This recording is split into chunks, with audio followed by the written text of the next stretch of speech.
टक्सार पिखुवा खोला hydro power लिमिटेडको IPO खुलिसकेको छ। यही 11 तारिकदेखि मार्च 17 तारिकसम्म जुन नेपाली नागरिकहरू विदेशमा बस्नुहुन्छ, श्रम स्वीकृति लिई विदेशमा बस्नुहुन्छ,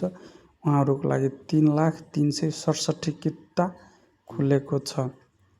भन्ने यो प्रोजेक्ट भोजपुरमा बनिरहेको छ र जुन ठाउँमा बनिरहेको छ भोजपुरमा त्यो ठाउँको बासिन्दाहरूको लागि 12 लाख किता खुलेको छ र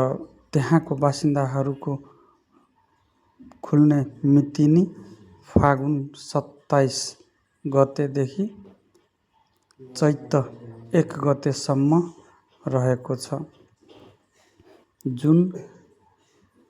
न्यूनतम मूल्य 100 रुपियाँ नै रहेको छ भन्ने न्यूनतम भर्नुपर्ने यो प्रोजेक्टको 10 किता म्यानेजर छ प्रभु क्यापिटल रहेको छ भन्न यो प्रोजेक्टबाट को क्षमता